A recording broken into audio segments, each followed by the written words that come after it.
मैंने पिताजी को हर जगह ढूंढा रमा, लेकिन वो कहीं नहीं मिले। मेरी तो कुछ समझ में नहीं आ रहा है। आप चिंता मत कीजिए जी, सब ठीक हो जाएगा। बाबूजी एक दिन जरूर मिल जाएंगे। शायद तुम ठीक कहती हो। अच्छा, अब मैं खेत पर होकर आता हूँ। 2 दिन से खेत नहीं गया, फिर वहां जाना भी तो जरूरी है। परेशान होकर मोहन अपने खेत पर चला जाता है, जहां वो देखता है कि उसके खेत में एक करेला लगा हुआ है। मैंने तो करेले की खेती ही नहीं की, फिर ये करेला कहाँ से आ गया? और वो भी सिर्फ एक ही करेला। अब हम क्या खाएंगे? हे भगवान, आखिर ये हो क्या रहा है मेरे साथ?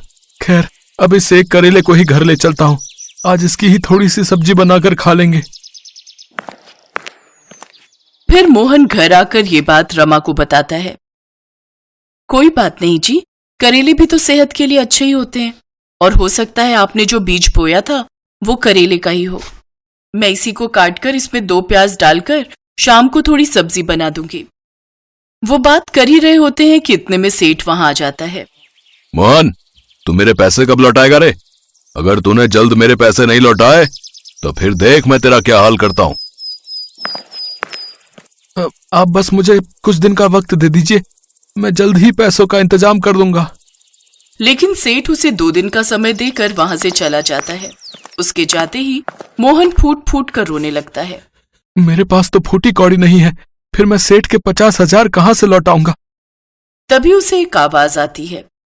मोहन, तुम चिंता मत करो, तू बिस्तर के नीचे देख, वहां पूरे 50,000 रखे हैं। वो पैसे तू ले जाकर सेठ को दे दे। कौन है जो हमारी बातें सुन रहा है? हाँ, हमारे सामने आओ, कौन हो तुम? तभी उनकी नजर करेले पर जाती है, जो यहां से वहां उछल कूद कर रहा होता है। मैं एक जादुई करेला हूं, और मैं हूं कौन ये बात तुम्हें वक्त आने पर पता चल जाएगी। अब तुम जाओ और पैसे सेठ को दे दो। मोहन और रमा जादुई करेले को देख हैरान थे। फिर वो दोनों वो पैसे सेठ को देने चले जाते हैं, लेकिन वापस लौटते वक्त एक तेज रफ्तार ट्रक रमा को टक्कर मार देता है, जिससे उसके सर पर गहरी चोट लग जाती है। मोहन जल्दी से रमा को अस्पताल ले जाता है, जहां डॉक्टर उसकी जांच करने के बाद कहता है, देखिए, रमा की हालत बहुत खराब है, इनकी जान बचा पाना बहुत मुश्किल है। ये बात सुनकर मोहन रोने लगता है, और फिर उसे वो जादुई करेला याद आता है। वो जल्दी से घर की ओर भागता है। ए जादुई करेले, कहाँ हो तुम? जादुई करेले, मेरी मदद करो, मेरी पत्नी की जान खतरे में है, तुम उसे बचा लो। मैं सिर्फ तुम्हारी इच्छाओं को पूरा कर सकता हूं, लेकिन किसी की जान बचाना मेरे हाथ में नहीं है।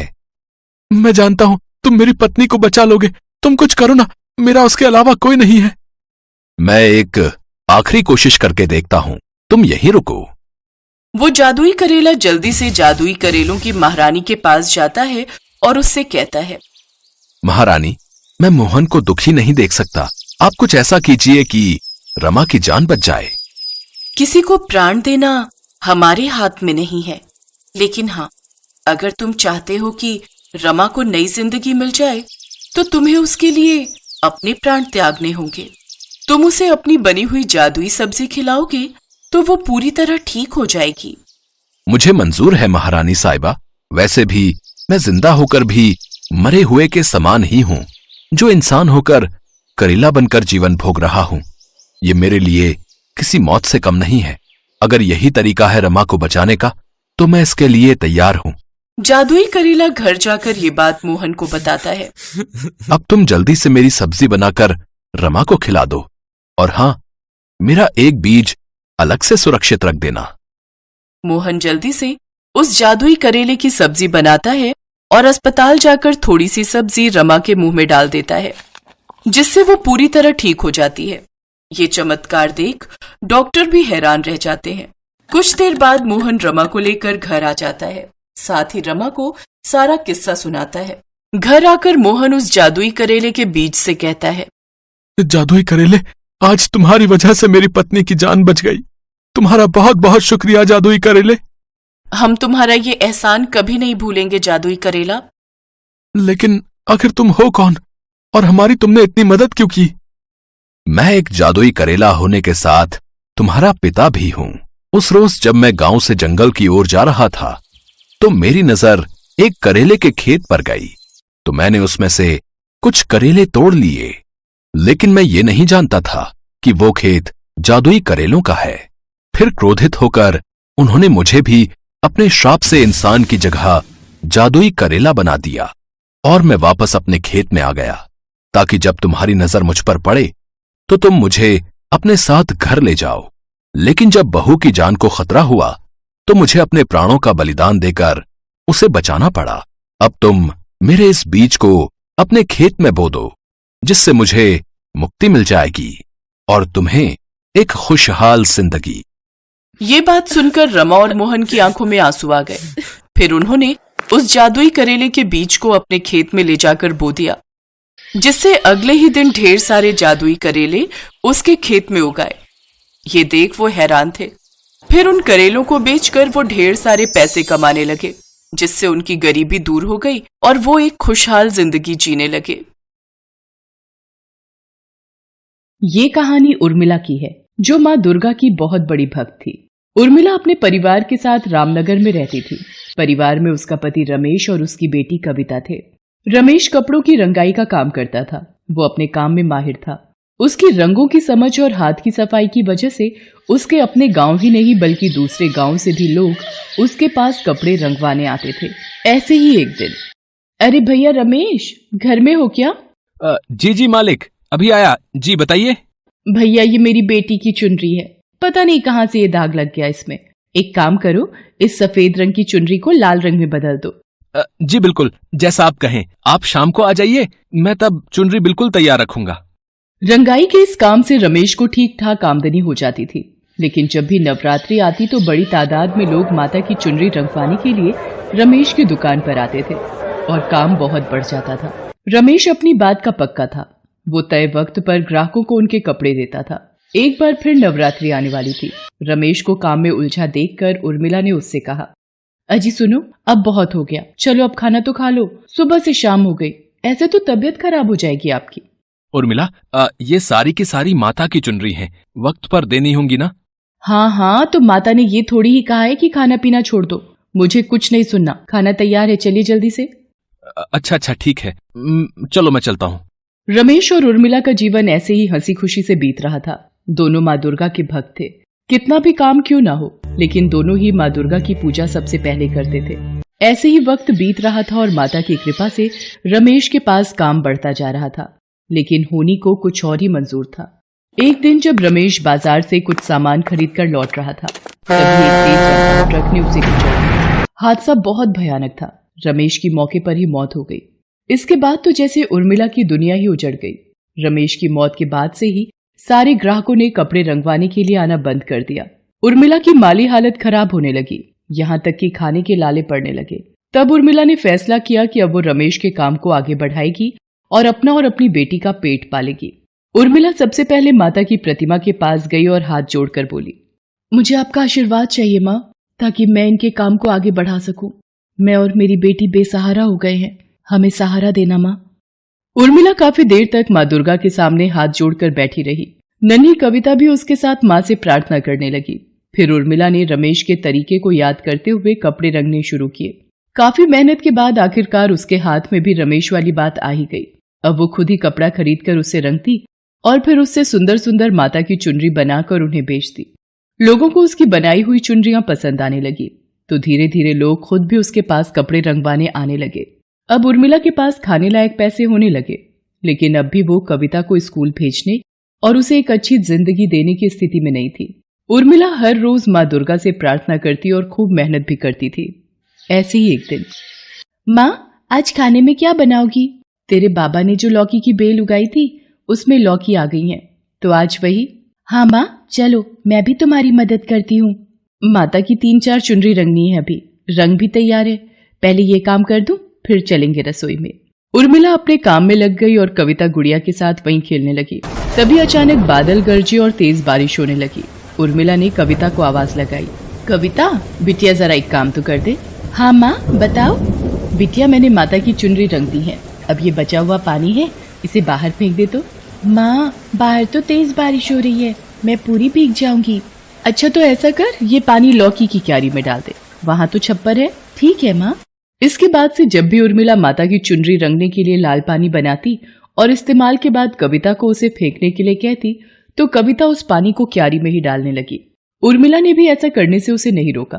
कई दिनों बाद जब उर्मिला खुद क्यारी में पानी डालने गई तो उसने देखा कि लौकी के बेल के पत्ते कुछ गुलाबी से हो गए हैं।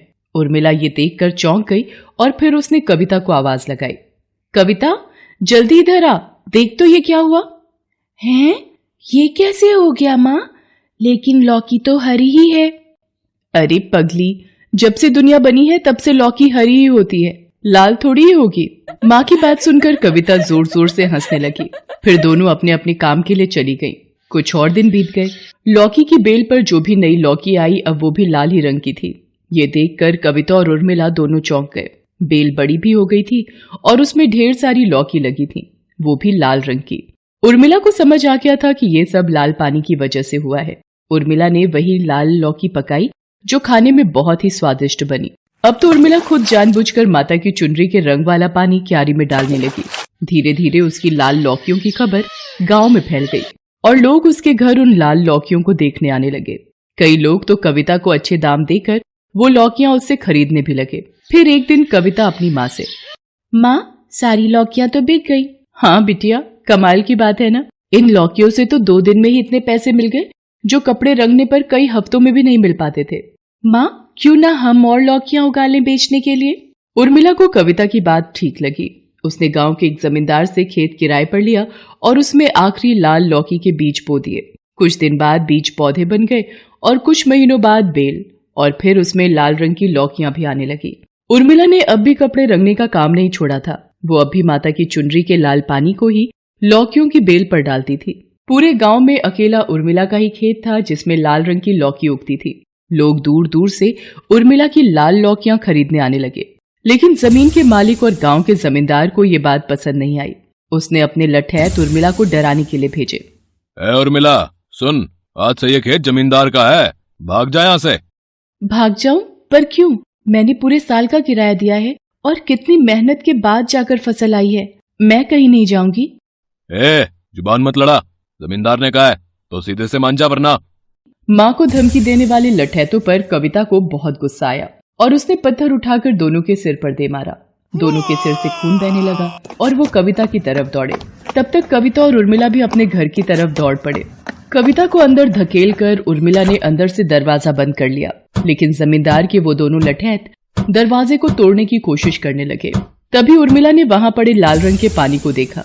उसने दरवाजा खोला और दोनों की आंखों में माता की चुनरी का वही पानी फेंक दिया।